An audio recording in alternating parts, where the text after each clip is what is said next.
Great. Thank you so much for joining today's webinar. Today's webinar is focusing on ground to cloud, making Oracle PBCS seamless with on-premise systems at Worldwide Express. I have the pleasure today to introduce Scott Ball of Worldwide Express, who's kindly given some time here to share his experiences implementing OneCloud in combination with Oracle ePBCS. I also have today with me joining David Mercado with interRel Consulting, who helped work very closely with Scott and the Worldwide Express team to implement Oracle ePBCS in combination, or actually I meant to say PBCS in combination with OneCloud. And my name is Quinn Eddy, and I'm one of the co-founders of OneCloud, and is happy to be on this call here today to be able to answer any questions and organize any other types of information that you need. With that, I'll pass it over to Scott so he can add additional color to his introduction and background. So Scott and David, please take it away. All right, thank you, Quinn, and good afternoon, everybody. So first, by way of introduction, I'm the Vice President of IT at Worldwide Express. Worldwide Express is a private equity-owned third-party logistics provider serving the U.S. domestic small and medium business segment. We go to market with two brand names, Worldwide Express and Unishippers.com. So the data on this slide reflects the Worldwide Express brand, and the Unishippers brand is of similar size and scope, so it's about double what's on this page right here. We serve our small and medium business customers via three channels: direct sales, inside sales, and franchisees. And with those three channels, we have strong geographic coverage of the U.S. Domestic SMB market, and that's reflected in the 82 plus domestic local offices for Worldwide Express, and again, a similar amount for Unishippers as well. So we have three lines of business: small parcel, which is United Parcel Service, or UPS, as noted in the page here. Worldwide Express is one of two companies that are able to resell UPS, and the other company that can resell UPS is our partner company, Unishippers.com. Our second line of business is less than truckload, and our third line of business is full truckload. For our financial systems, we use Microsoft Dynamics Great Plains, also known as GP, and Oracle Hyperion Planning and Budgeting Cloud Service, also known as PBCS. We've been growing very rapidly over the past few years from both organic and inorganic growth, and that growth has required our financial systems to grow with us. We've partnered with interRel over the past few years as our systems integrator for PBCS, and with that, I'd like to have David Mercado introduce himself and interRel. Hey, thank you, Scott. Hey everyone, my name is David Mercado. I'm a senior consultant with interRel Consulting Partners. For those of you that aren't aware, interRel is pretty popular in the EPM, the Oracle EPM BI space. In fact, we've been specializing in this technology since the mid-90s, which is a pretty long time for any IT technology. As you can see on the screen, we've done over 1,000 Hyperion projects, and lately, at least in the last 3 or 4 years, we've definitely done the most Oracle EPM cloud implementations. It was during the implementations that we've realized there was a gap, specifically with regards to getting data to and from specific EPM products. While there were some solutions, a lot of them pretty much relied on scripting or a number of different solutions tied together in order to get data from one product to another. So we started searching for something that could assist us, and that's when we ultimately ended up partnering with OneCloud. We saw the product and we saw what it was capable of doing. One of the things we liked about it was its simplicity and the fact that you didn't have to know code in order to work with the tool. So it was definitely business user driven. And we were able to work with the OneCloud folks to develop specific biz apps which tied to the Oracle EPM stack. And Gordon will speak more to that later, but basically they've developed a number of biz apps which tie pretty much to all the Oracle EPM products, specifically the cloud products that are out there, as well as some of the on-premise software that's out there as well. All right, thank you, David. To set the stage for what we're going to talk about this afternoon, as I mentioned before, we are an Oracle PBCS customer, and we've been running that for several years. And we have an on-premise Microsoft Dynamics GP, which of course uses a SQL Server as its database engine. The way that we were able to get data from Microsoft Dynamics GP up to PBCS is via some SQL scripts. And we have run into various challenges in the past few years as we've added accounts in Great Plains, or we had dimensions in PBCS. We had to make continuous updates to those SQL scripts, and the batch scripts that call the SQL commands. And with that continued growth and continued complexities, we just decided to look for something a little different in order to simplify and streamline that process. If you can go to the next page, some of the challenges that we were having with the batch scripts, which are called by Task Scheduler, which then does the integration up to Hyperion PBCS. This page gives you a little bit of idea of the complexity. So we had 3 different scripts times 2 environments times 2 different scenarios. So we run about 12 EPM calls per day, batched up at night. Each of the scripts is about 270 lines long. And then we had various log entries that would be spread over multiple different places, both in PBCS, the data management side, as well as the more native Hyperion side. And then we had various log entries that were on our batch server as well. So as we continued to grow, add dimensions, add accounts, acquire companies, we were making continuous changes to our chart of accounts. And the way that we identified when we made a change to our chart of accounts is that the integration would break, and we'd have to go in, change some of the batch scripts, and rerun them in order to load PBCS with the prior day's accounting entries. So that was what led us to a conversation with interRel. So if you can go forward to the next page, we decided that we needed to replace this infrastructure. And the 4 main goals on the left was that we needed to make sure that we kept Great Plains and Oracle PBCS in sync. So we needed to do this better than we were doing it today. The other thing is that when we made entries during the day into GP that we needed to reflect up into Hyperion, we needed to provide some sort of UI to the finance users. They previously had to go into the batch server and manipulate the batch script and then run it, which then led to various security and other issues because we had to have the finance users have administrative privileges on our server, and that was not very good. So, and then the third goal is to improve the resilience and error handling so that it was easier to troubleshoot when something between GP and PBCS went wrong. And then lastly, I mentioned the security already, but then the scalability would be that we make this whole process easier, and as we continue to add complexity into our financial systems, that the systems continue to grow and scale with us. So then the requirements that reflect those goals, fast to implement, it needs to be resilient and simple, and then also secure and scalable. So with that, you can go ahead and move to the next slide. We looked at, can we build a better mousetrap with using a different scripting language, either PowerShell or potentially break down and write this in Java. And we created an estimate of what it would take, and also to put a UI in front of it so that the finance users can run the integration on demand. And at that point in time, after looking at that complexity, we turned to our systems integrator partner, interRel, who offered 2 other solutions, which Dave is going to cover right now. Yes, thank you, Scott.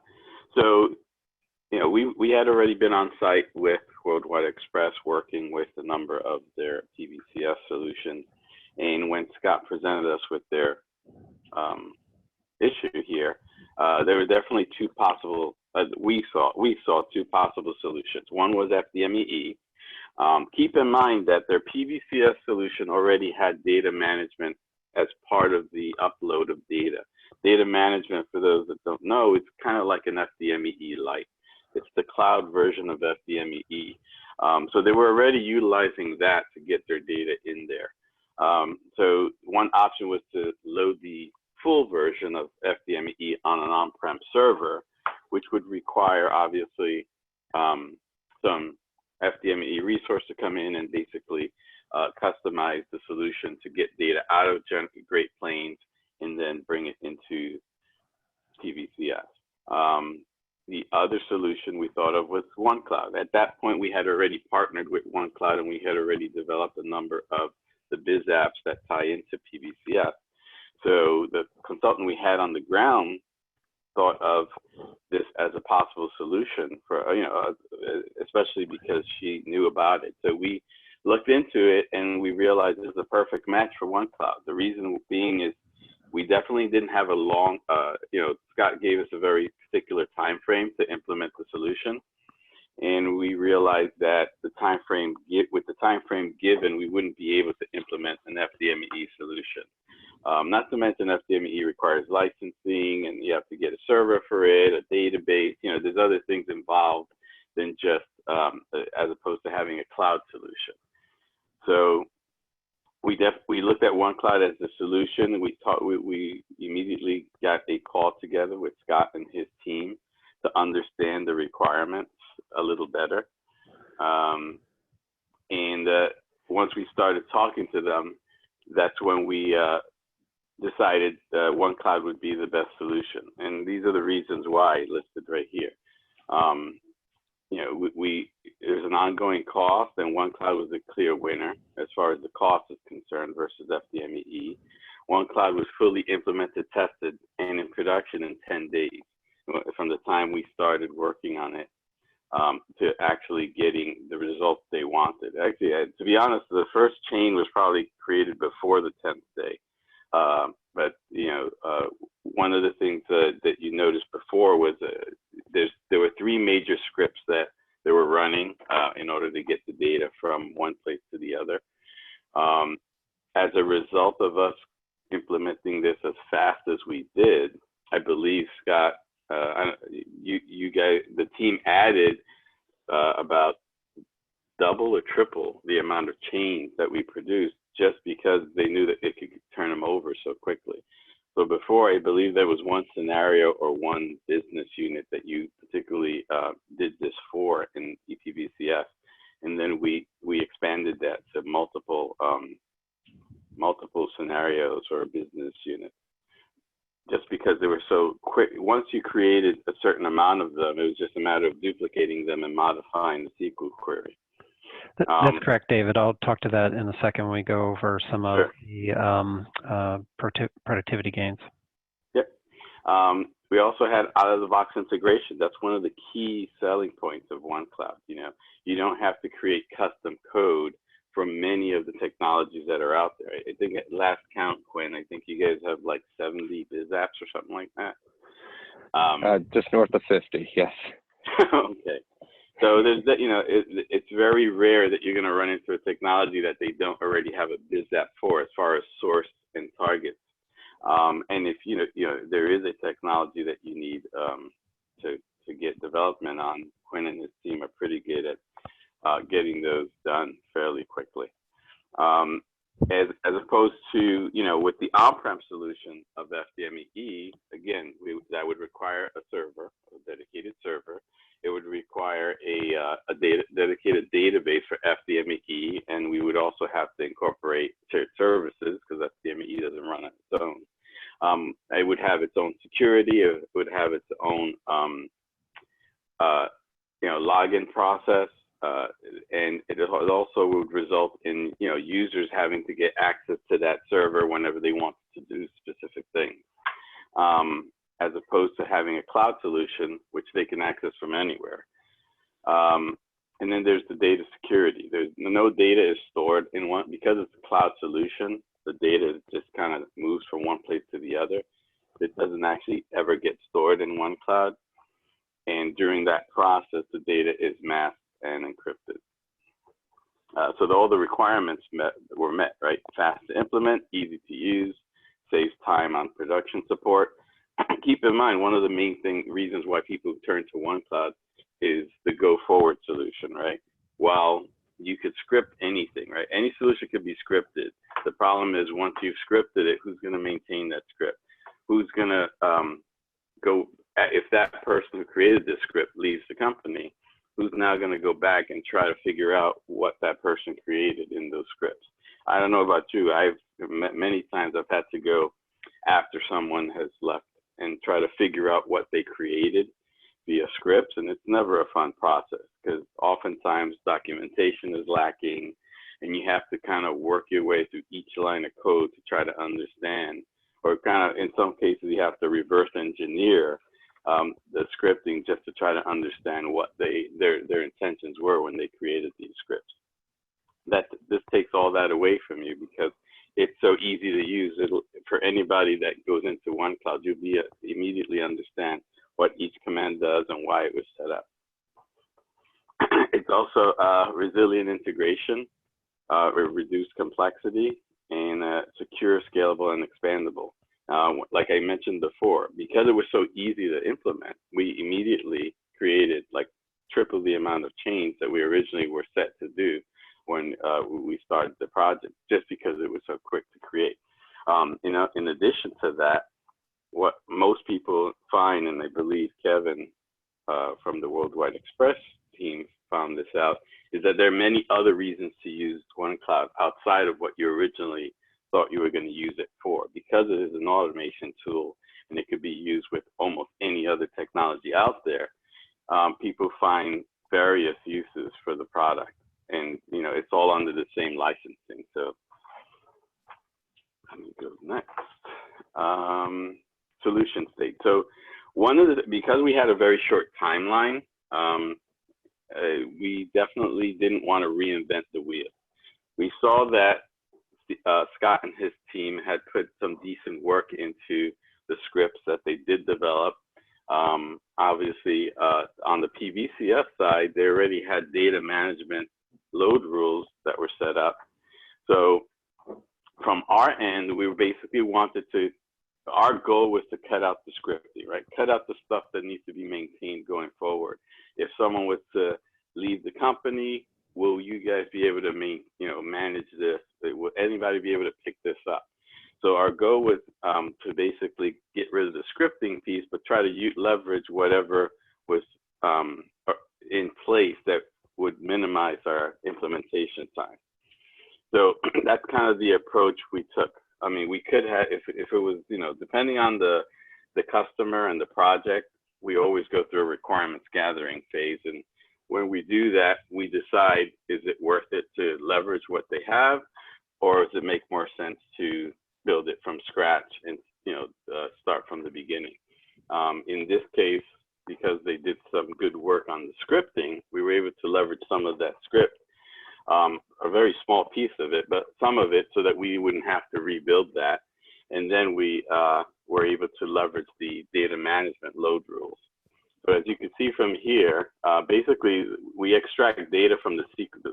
In essence, what it does is it extracts directly, by the way, data from the SQL server, takes that data. There's some file manipulation that occurs within OneCloud. And again, all this is happening in the cloud, right? So it's not like we're storing files or anything. All the data manipulation happens in the cloud.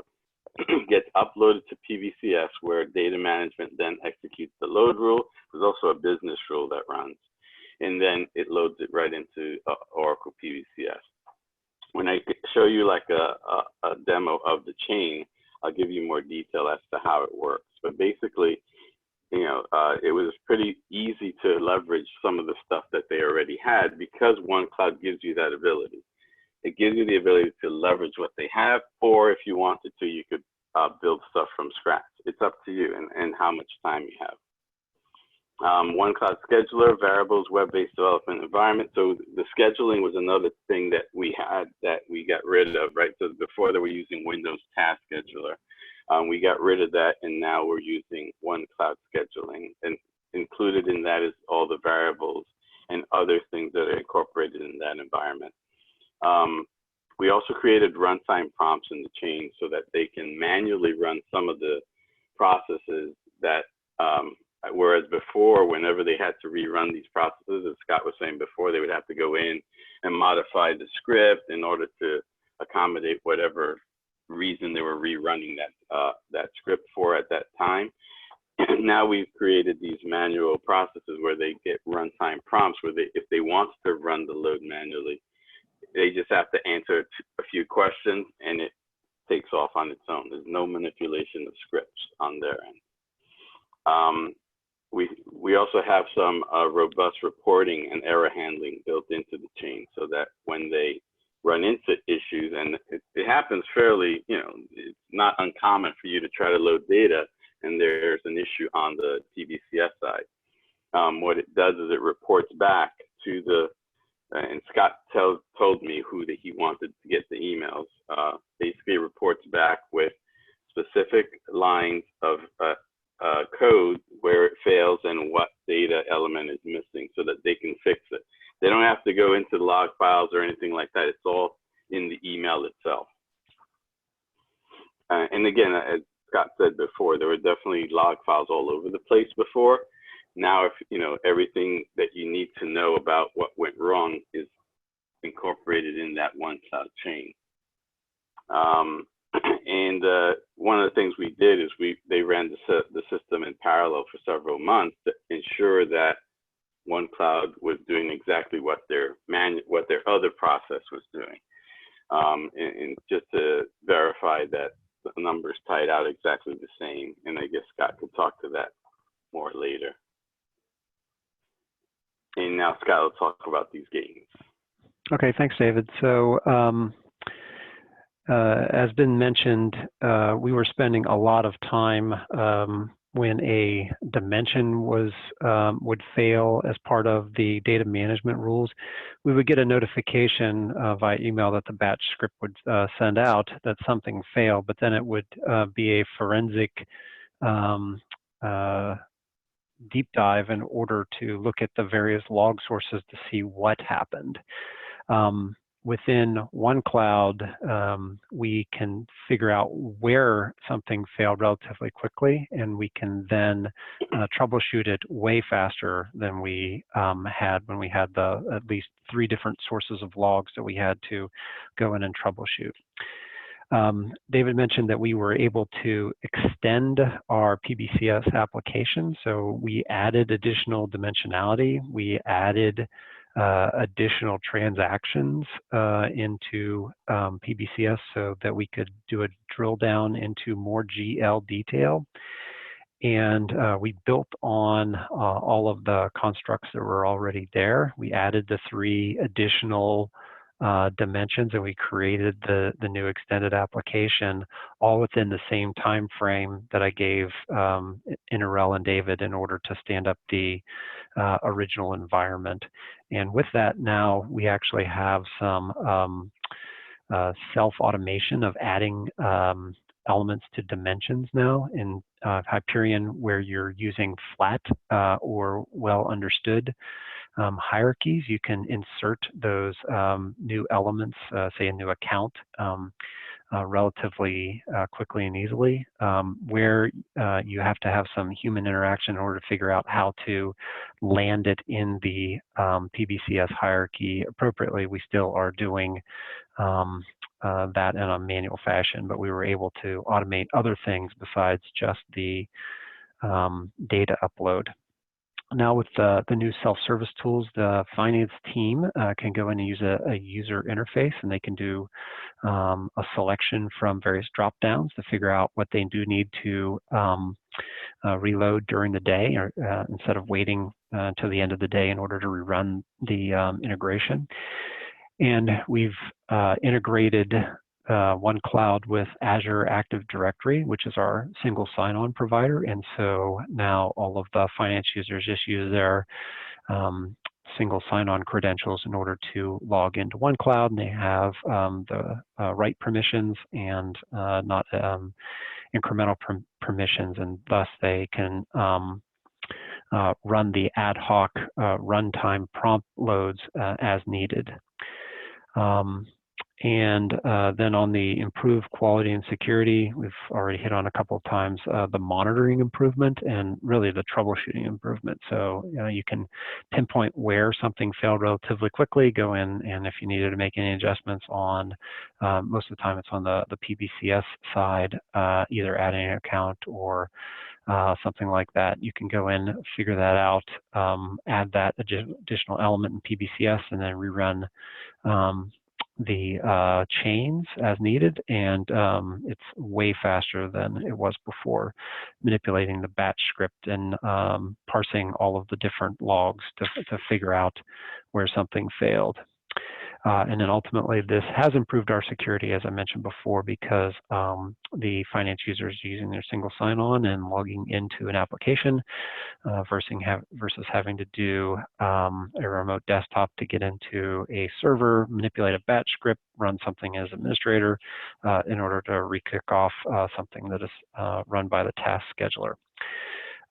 So very happy with the OneCloud project, and we've been using it now in production for about 4 months, and looking for other ways we can potentially use the product as we are continuing to look at other finance and tech projects within Worldwide Express. And with that, I'll turn it back over to Quinn, who will give a quick overview of OneCloud. Thanks, Scott. Thanks, David. Great overview, and looking forward to David having you take us through the remaining aspects with a live demo. But before we do, just you might be asking, what is OneCloud? OneCloud, the way we think of it is a traffic cop that sits in between these various applications that coexist on premise in the cloud. And we really try to make it easy and intuitive for business users or for people that are using performance management and BI applications to be able to connect and automate these applications together. So OneCloud is very much an application-specific integration application or integration tool with out-of-the-box capabilities that David will highlight in that live demo.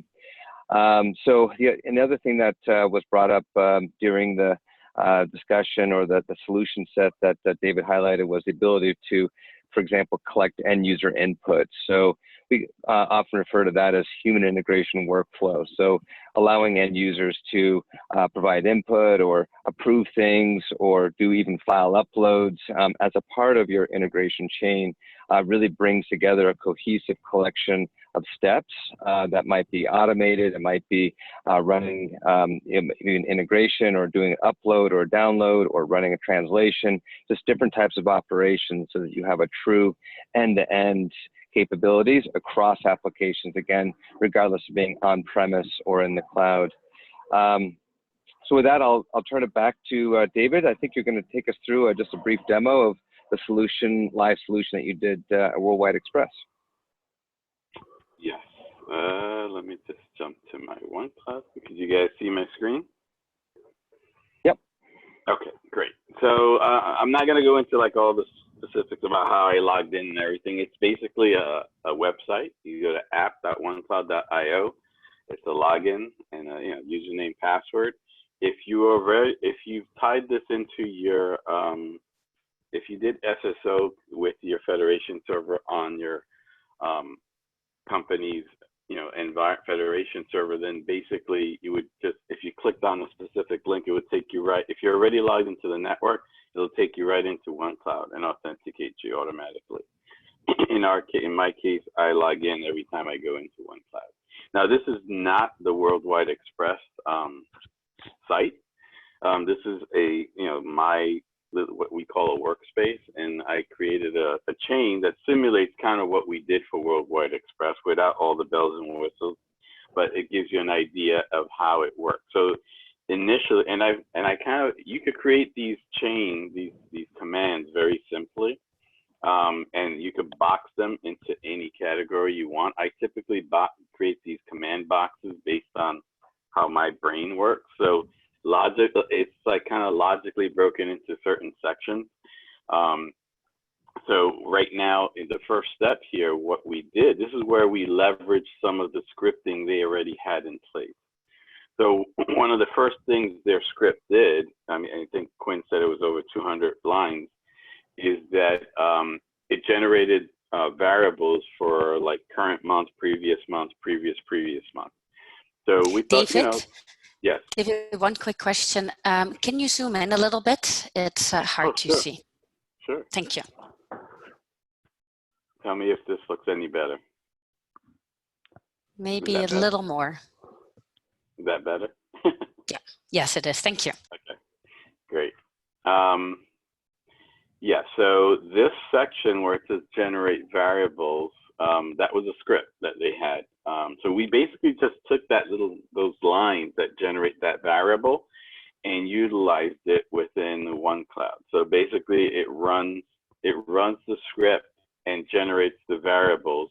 And then the next step is basically grab the variables that we need for this particular chain.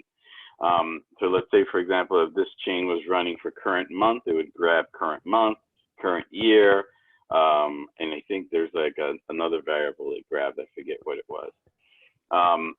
And then use those variables within the SQL query that it would run. So then it would take this query, run against their Great Plains database. Once it runs again, and again, that query is very specific to this, what we call a chain. So this chain is you know, in Worldwide Express's case, they had over 20 chains for very different scenarios. So when we ran this chain, it goes out, grabs the data that we need out of Great Plains. You know, as far as the query is concerned, we were fortunate enough to have Kevin, who works at Worldwide Express, provide those queries to us.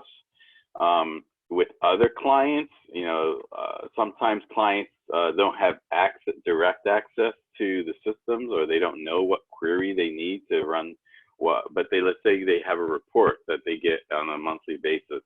I need this report. So oftentimes there's a SQL query associated with that report. They just don't have access to it or don't know how to get to it. So we usually work either with the business or sometimes with the vendor to get the query that we need in order to get a direct connection to the database.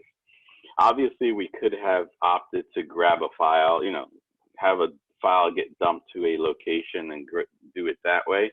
But, you know, the less that there's a middle, you know, a staging area, the less likely that we're going to run into issues like whether our server's down or something like that. That's why we prefer direct connections to databases. So this is a connection that'll go straight to the database, grab the query, does some manipulation of it changes delimiters, and then it does have to convert. In this case, it converts the CSV file to a planning format that's very unique to ePBCS. In order to load data using the native data load options, we have to convert it to PBCS. In Scott's case, because they were using data management to load the data, we didn't have to do that conversion. It was able to accept the CSV the way it was. But if you use, in this chain, I'm using the native planning process, so it converts it to this planning file format. And then we run some business rules, upload the file to PBCS, import the data, run the rules to import the data. And for the sake of this demo, I'm going to just run it and run through this process. Let me refresh this. I might have timed out, which is possible. I did time out. Yeah, David, that's probably why it didn't open up. So you might also want to just show just some of those commands when you edit the commands themselves. If you go to the Yeah, so like for example, this query, it's a fairly simple query. All I'm doing is selecting. I don't know if you guys could see this because it opens up pretty small. Is it hard to see on your side?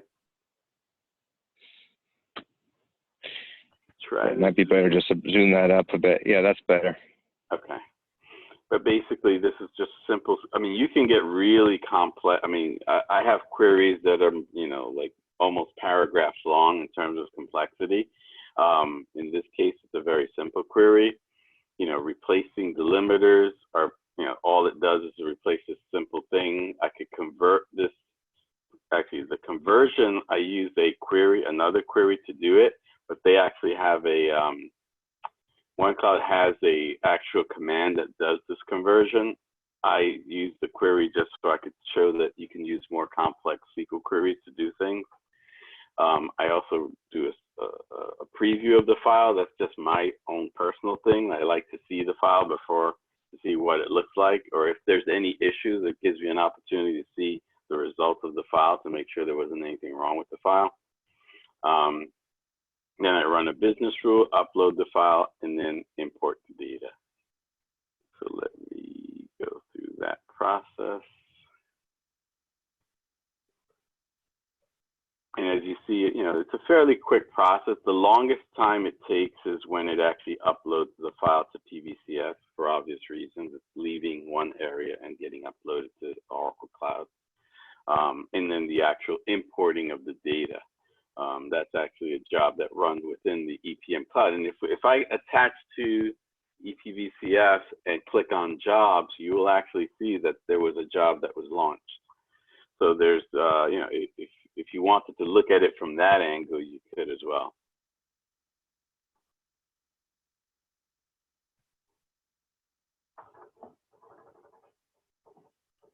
Now this process, again, takes a little bit of time because it has to upload the file first and then go through the process of importing the data, or at least attempting to import the data. So now it's done. Now, by the way, when you click on these steps, it actually gives you a log. So you do see, you know, results of what happened. So every step has a log, like this query has a log associated. It tells you how many records were extracted. Which is cool, right? Because you get to see, like if I wanted, like this preview file actually gives me a preview of the file. So I can get a quick glimpse of what the file looked like before it was sent up. Now you notice this one was red. The reason it was red, if I click on it, it'll give me the reason here. And it actually says the reason it did complete, the job did complete, but it completed with errors. And the reason is because there were some members missing on the planning application. So for Scott, in this situation, we would actually send them a notification that of what members are missing in the planning application so that they can take action immediately and rerun the process.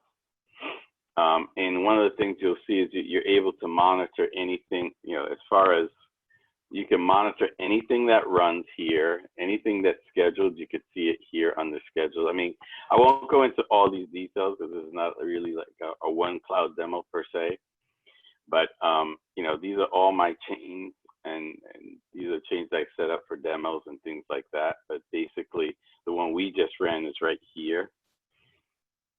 And if you know, editing the chain is fairly easy. You just go and edit and go right into what you have to modify. As you could tell, I personally am not a coder, so I do not know how to code. I mean, I can kind of read through code. So if I have to follow someone's code, I can do that, although I'm not happy about it.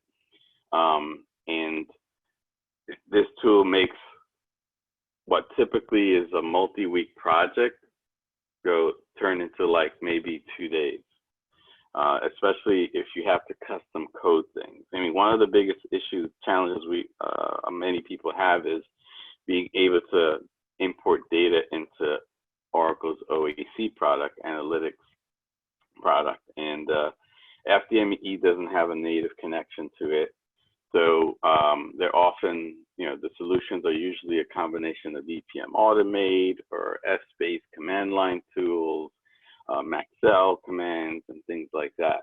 And again, for a business user, they don't want to have to deal with that. This is way easier to deal with. And I think that's it from my demo, unless... That's a great demo, David. Let me go back And I did get a question through the chat, was sent to me. Someone asked about the data that was being shown there. Can that be masked, or can you not suppress that?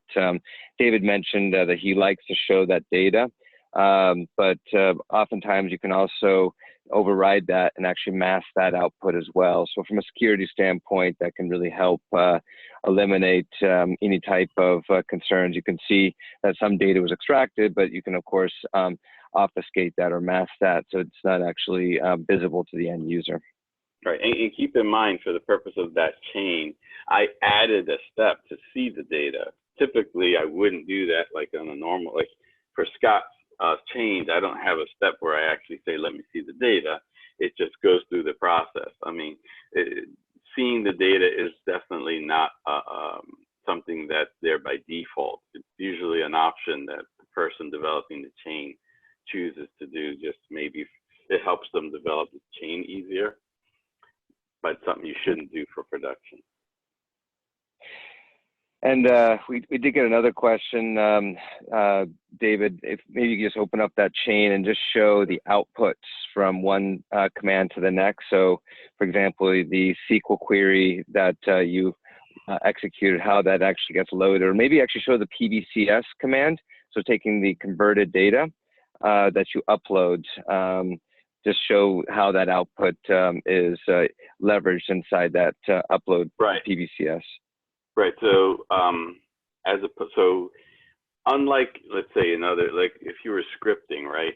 In this case, everything is kind of done, I say, like in the cloud. So this query, when this query is executed, the results of that query, I'm saying, take that result, and I point to it here. Take the results of that query and do this to it. So I never have to remember names. If it was, I don't have to create file names for it. I mean, you could if you wanted to, if you wanted to keep a copy of that query and store it somewhere. But for the purposes of what I'm using it for, I just want to take that result and then move with it. I don't need it to be staged anywhere. And I'm taking that data and then turning it into this, in which case, like when I say preview the file, I'm saying, I'm previewing what file? There's no file name there. All I'm really previewing is the result of the previous step. And then when I upload the file, I ultimately, at this point, I actually do save the file. But if you notice, when I say upload the file, I'm saying upload the results of this preview file and give it a name. Up until that point, none of those outputs had an actual file name. They were just results of the previous command. And then ultimately, when we import the data, there's actually a job that sits on the PBCS server called OneCloud SQL demo, and the file that I use is the one I gave in the previous step. That's perfect, David. Yeah, thank you so much for clarifying that. Mm-hmm. Those are the extent of the questions we've have so far, and we're just right around the 45-minute mark. Want to thank everybody for attending today's webinar. David, if you just go to the next slide, we have I think one other slide just about where to get more information after this one. Yep. So, and also just a big thanks to Scott and David for taking us through the Worldwide Express environment and how that was set up and how that was configured. I really appreciate that. And if you are interested in learning more about OneCloud and how it can actually help connect and automate your applications, whether they're on-premise or in the cloud, please try out OneCloud. We have a free trial. It's a full use trial that allows you to connect any of the applications that we support. And if you just want to have a light touch demonstration or videos, we have quite a bit of demos and so forth on our video blog. And you can always also reach out to us either at info@onecloud.io or at support@onecloud.io. But I want to thank everybody again for a great afternoon or a great webinar here this afternoon. And please reach out to us if you have any further questions. Thanks so much.